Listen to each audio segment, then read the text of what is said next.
Good morning, students. Today we will do the first chapter of PT4. So let's start with chapter 40. Students, as you know, you are not doing computers subject nowadays because of this problem. आप computer का जो subject है वो नहीं कर रहे हो due to this pandemic condition. But ऐसा नहीं है कि आप कंप्यूटर बिल्कुल यूज़ नहीं कर रहे हो. वर्चुअल क्लासेस में अब आपको बहुत अच्छे से कंप्यूटर यूज़ करना आया, लैपटॉप यूज़ करना आया अच्छे से. So that's why today we are going to learn something about computer. You must have done all these things in class 3 also. ये class 4 में आपको ये सारी जीके में आपको पढ़ाई जानी थी. हम आपको पढ़ाएंगे कि जब भी आप कंप्यूटर यूज़ करते हो आप कुछ ऐसी कमांड्स यूज़ करते हो जो कीबोर्ड से होती हैं.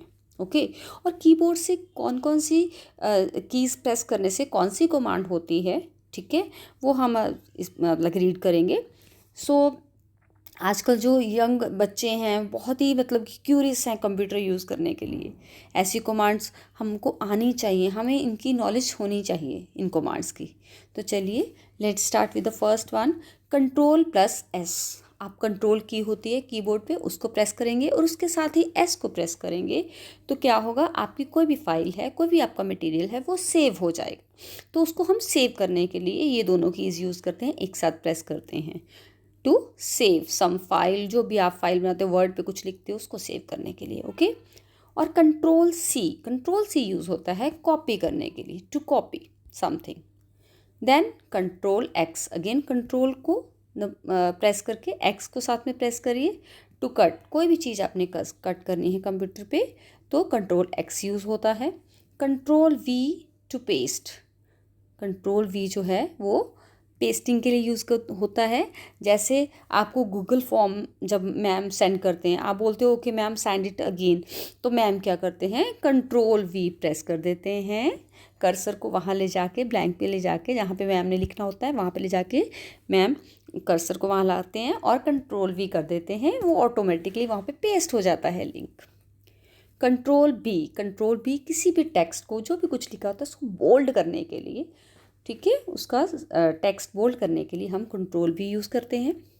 देन कंट्रोल प्लस ए किसके लिए यूज़ होता है, टू सेलेक्ट ऑल. कोई भी चीज़ हम सिलेक्ट करते हैं तो उसके लिए ये कंट्रोल ए यूज़ होता है.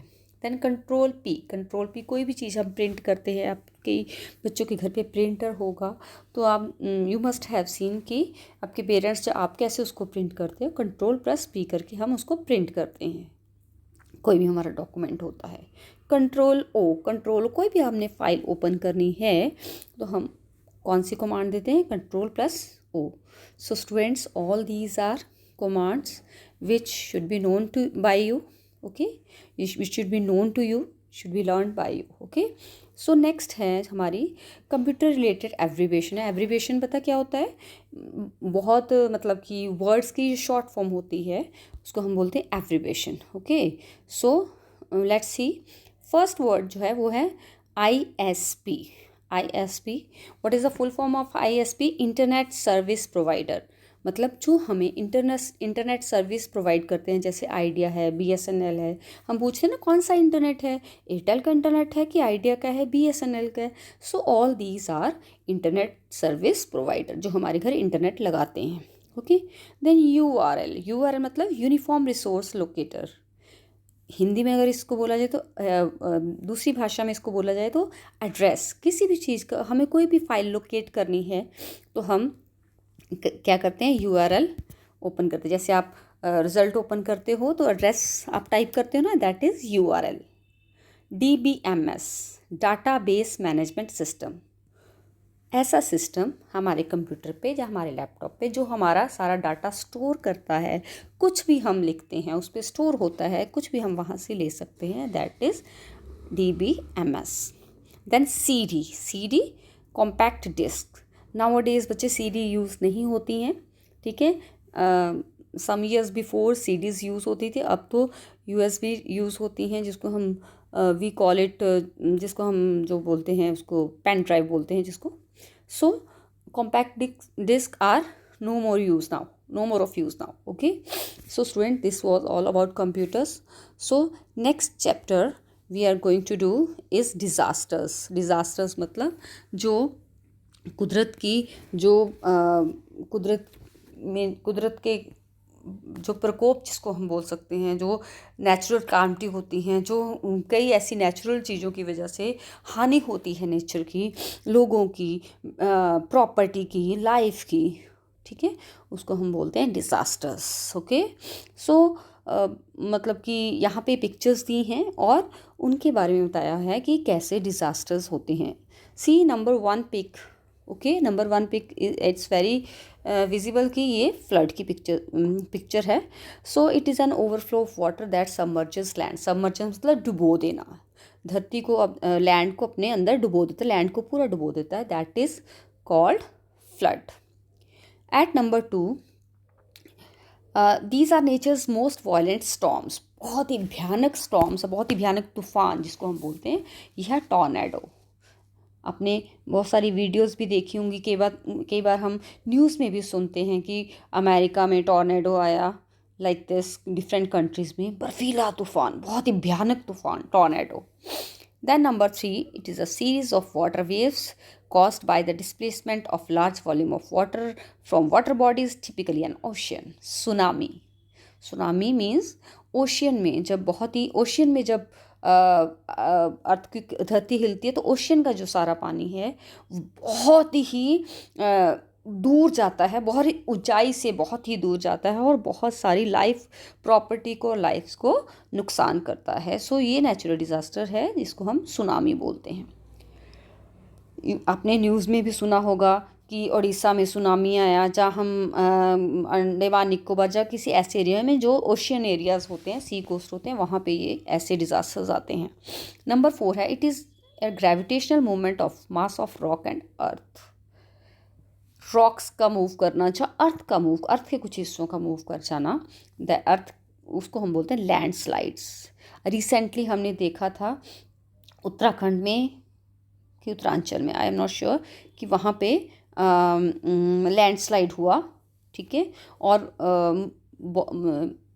लेकिन कोई बिल्डिंग का या किसी चीज़ का नुकसान नहीं हुआ, बट लैंडस्लाइड वहाँ से बहुत ज़बरदस्त हुआ रोड पे, ठीक है। सो उसको बोलते हैं लैंडस्लाइड। ओके, लैंड का 2 पार्ट्स में हो जाना, ठीक है, रॉक्स का 2 पार्ट्स में हो जाना ग्रेविटेशनल मूवमेंट की वजह से। It is a gravitational movement. ये क्या होता है कि अर्थ की ग्रेविटेशनल मूवमेंट से ये सारी चीज़ें होती हैं। Number 5, it is a violent movement of the rocks in earth's crust. Earth के अंदर जो रॉक्स की वायलेंट एकदम तेज मूवमेंट होती है, उसके कारण जो अर्थ सारी हिलती है, उसको हम डिज़ास्टर को बोलते हैं अर्थक्वेक। आपने कई बार अर्थक्वेक को फील भी किया होगा अपने घर पे। कई बार हम कहते हैं कि अर्थक्वेक आया था, फटाफट हम न्यूज़ चैनल भी खोलते हैं, वहाँ पे भी न्यूज़ आ रही होती है, that is earthquake. Then number 6 is, it is a natural disaster consisting of a fire which destroys a forested area. ऐसा डिज़ास्टर जिसमें फायर जो होती है पूरे जंगल को जला देती है, इसको बोलते हैं फॉरेस्ट फायर। लास्ट ईयर जैसे ऑस्ट्रेलिया में फॉरेस्ट फायर लगी थी, वो बहुत ज़्यादा नुकसान हो गया था, बहुत जंगली जानवर जो थे बहुत नुकसान हो गया था उनको, बहुत जंगली जानवर मर गए थे। तो that is disaster is called a forest fire disaster. Okay, so student, all these are disasters which causes damage to life and property. So in trivia what is being told there कि global warming जो है उससे rainfall का pattern shift हो रहा है। Okay, heavy global warming मतलब धरती में बहुत सी डेंजरस, बहुत सी मतलब कि गर्म गैसेस निकल रही हैं, ये इंडस्ट्रियलाइजेशन होने से, इंडस्ट्री के कारण, पोल्यूशन के कारण, जिसके कारण क्या है, रेनफॉल का पैटर्न चेंज हो रहा है। कई जगह पे रेनफॉल बहुत हो रहा है और रेनफॉल बहुत होने की वजह से लाइफ एंड प्रॉपर्टी का नुकसान हो रहा है। जैसे कि केरला में 2018 में बहुत ही हैवी मानसून रेनफॉल हुआ, जो कि यूजुअल रेनफॉल से 75% ज़्यादा था। ओके, और this unusual high rainfall occurs due to climate change and global warming. ये ग्लोबल वार्मिंग और क्लाइमेट चेंज से हुआ। ग्लोबल वार्मिंग से क्लाइमेट चेंज होता है, क्लाइमेट चेंजेस से ये हैवी रेनफॉल्स होते हैं। ओके, और ये अक्सर केरला की जो साउथ की जो स्टेट्स हैं, south Indian states of Kerala, बहुत सारी मतलब कि इस चीज़ ने इफ़ेक्ट किया है इन स्टेट्स को। Over 443 people died and 14 are missing. Okay, ये इन स्टेट्स में इतने पीपल जो हैं वो मर गए और इतने सारे मिसिंग है अभी भी डिज़ास्टर्स की वजह से। ये जो मतलब कि ये नेचुरल डिज़ास्टर है जो हमारा overflow of rain, overflow of water, ठीक है। So about 1 million people were evacuated from different places.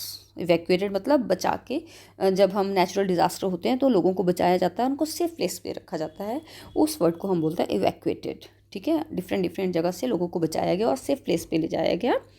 The possible role of climate change is causing a heavy rainfall event over Kerala can not be ruled out. मतलब कि ये जो इतना change हो रहा है, हैवी रेनफॉल का पैटर्न चेंज हो रहा है, इसे हम नहीं ख़त्म कर सकते बिकॉज ग्लोबल वार्मिंग बहुत ज़्यादा हो रही है, can not be ruled out. Okay students, so this is all about chapter number 40 and 41. So please learn these chapters. No need to learn the spellings, and please learn it thoroughly and have the more knowledge for your knowledge sake, only for knowledge sake. Okay, so आपको इन चीज़ों की knowledge होनी चाहिए natural disasters की। Okay, this it's not there कि आपको ये exam में आएंगे, एग्ज़ाम में यही आएगा जो है, otherwise you should have the knowledge of these disasters. Okay students, thank you, have a nice day.